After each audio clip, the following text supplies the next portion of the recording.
Now, we have to, for the last speaker, we need you, because this session is freestyle.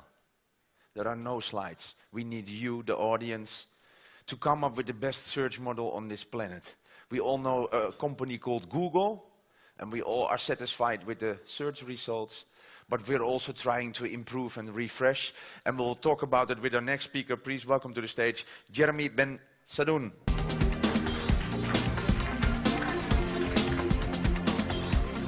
Hello, hello. So I'm the last one before lunch, right? Yes. All right. So I'll try to be straight to the point and brief. So I'm Jeremy. I'm from Algolia. I'm doing business development there, and I'm going to talk about search engines. People love search engines. Did you ever think about why? There might be a lot of different reasons, but one of the most obvious one is the fact that it's a very interactive way, very intuitive way to interact with the content of a website. It doesn't require any specific skills, any technical skills. And some players like Google or like Amazon understood that and were basically able to build awesome search experiences. But the reality, after being on Google and going onto the e-commerce website where you're going to buy whatever, is totally different. On websites, the search engine is usually really bad. It's very slow. It seems like it doesn't understand what you're looking for. Do you feel the pain? Who feels the pain? Not that many people, actually. So that's basically the issue we wanted to solve, which was to enable websites and mobile applications to bring into their website or mobile application a Google kind of search experience. So something that is extremely fast, that seems to understand what you're looking for. Today we believe that the main challenge is to have a great search engine, and this might be from a user perspective, is the speed first and the relevance second. You don't want the one without the other. You need the two of them. Regarding the speed, Amazon, and I'm sure a lot of you might already know that, but Amazon say that 100 milliseconds of latency on their website caused them a drop in their sales of about 1%. So this is massive. And Google had the same kind of metric on the drop in their traffic.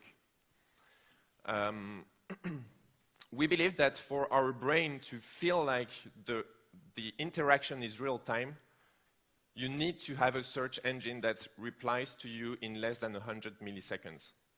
100 milliseconds at each keystroke, getting results is critical if you want your website to give the kind of search experience that you find on Google or that you're finding on Amazon. So that's the first thing, the speed. The other one that I was talking about is the relevance. And here the challenge is, as a website, you want your users to just type what they think in this search bar and not think about what they need to type to have their query being understood by the website. So that means that the search bar itself needs to be able to not necessarily to handle typos, to handle queries in different languages, to handle queries that are not very specific, that are quite vague, and so on. So those two aspects of the search engine, the speed and relevance, today we believe are the main challenges for a search engine. So now maybe the question is, what are the benefits of having a great search engine? What are the metrics that will tell me, did I improve my search engine? How do I know what would I take out of improving my search engine? And there are there are a lot of metrics that you can track, but I'm just going to talk about a few of them. The first one is the conversion rate. So what we typically see today, we have about 1,000 customers globally in about 200 countries. We see that by getting to this search experience under 100 milliseconds, the one I was talking to you earlier, you can increase your conversion rate by 5 to 10%. Another metric that is extremely important is the usage of this search bar. And as you may already know, people using the search bar are the ones that convert the better. They convert better than people just browsing. What we see out of our existing customers is that usually they're able to increase by 50% the usage of the search bar.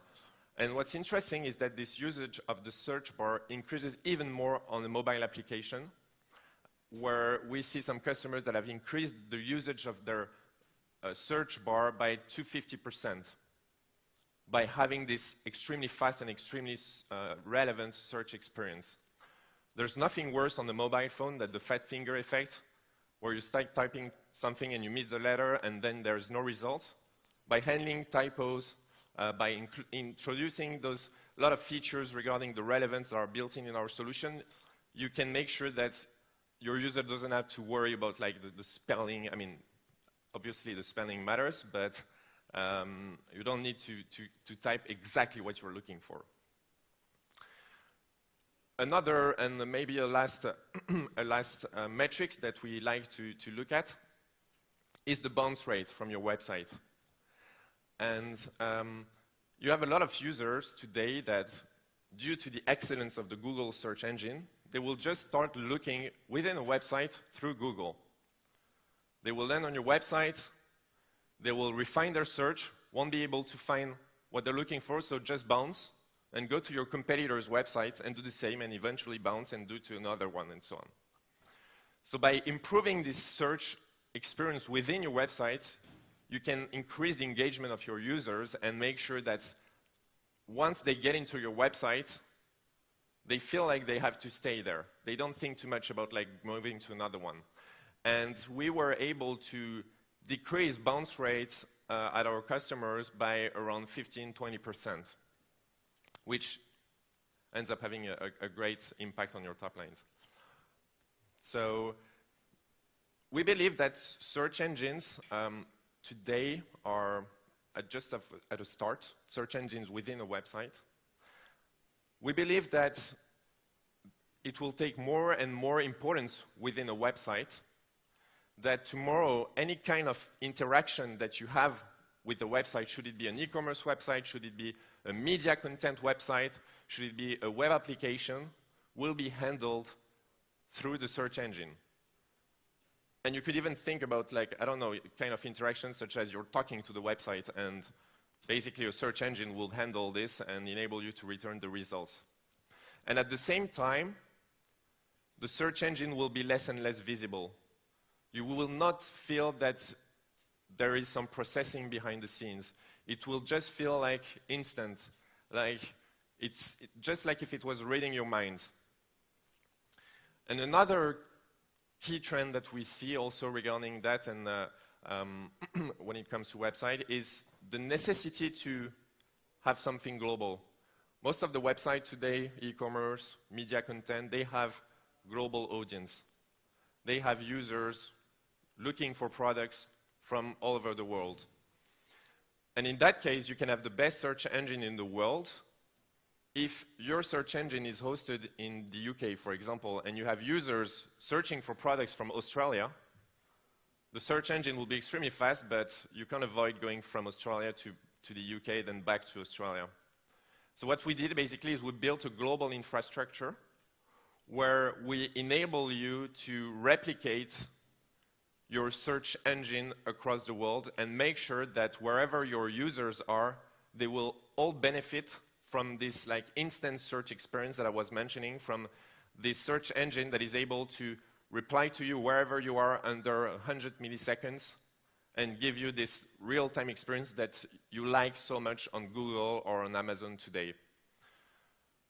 So I don't know if there are some questions. We can check if there are questions, and otherwise we are here to challenge the status quo. Who has a question? I think there's one here, yeah. Because we can reshape the business, the industry, and Google, and they need it. In fact, the question's about that. I didn't really get what's the competitive advantage you're providing than Google. I can get a custom search engine box from Google and implement it in my site, and then it will work. Okay. Thank you. It works, but if you want to achieve, I mean, the main difference, and might be too much into the details, but in this case of a Google custom search, it's a crawler that will just look at what's on your site and try to index everything. Whereas in the kind of interaction that we have with our customers, it's our customers that push us the data that they want to make searchable.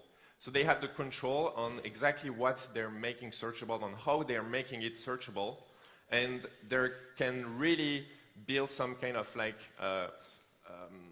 exceptions and some kind of to tweak the way the search engine works to make sure that it's truly adapted to their business. I'm going to talk about, for example, let's say that you're an e-commerce website, and let's say that you are on the social network, and you're looking for someone called Igor, and there are obviously a lot of Igors, but you'd like first to get the one that are in your first social network. This is only because the social network, when pushing us the profiles of each of their members, that they're able also to associate who's in the first network of who, that we are able to take advantage to this and make the search more relevant and make sure that when I look for Igor, I do not necessarily find Igor that is extremely well-known and famous all over the world and so on, but my friend Igor that has way less followers and so on, but just because he's in my first social network. Okay. But what do you provide? You provide that information to enrich it? So no, we work with the website to integrate those business metrics. For a social network, it was this social distance. For an e-commerce website, it could be the margins you're making on a product, or the fact that you have a manufacturer that is featured, or the number of sales of a product over the past 30 days, and make sure that when I look for an iPhone, I get it. There are tons of iPhones, but I get first the one that is the most sold over the past 30 days, for example. Now we have you here because we got to round up. I've got a few more questions for you. Please try to give it a brief answer. Yeah. Google Plus is dead. It's deceased. It's bullshit. Social search, it never happened. What do you see? I don't see innovations. And what I'm trying to say is, what's Google doing? If I search for a hotel, I get the same results. I'm looking for a hotel in Istanbul. You probably did if you don't sleep with friends or Airbnb. I only want to see, okay, maybe all the search results that I've been seeing for 10 years, but where's the 3 best recommended hotels by the people that are my most like-minded peers, and that I know that they like a fancy hotel or a DJ hotel, or a... Google is still the same stupid old Google. It's not adding anything new. What do you expect in the coming 2 to 3 years? No, I think that this is the website themselves. I mean social search. Yeah. Why don't you get recommendations based on what your best friends also? So let's say that you're on TripAdvisor and looking for for an hotel or something like that. I think it's the duty of those websites that have the content of the data to really enrich the search experience that they have, and they can leverage the kind of example that I was describing in this B2B relation that we have with them to enrich the data with some social data as well, and then use our speed and our relevance to make sure that we take the most out of it. Is Google going to do this? Is there finally a competitor for Google? How do you see the search market? Are there new players coming to claim a vertical that makes search smarter?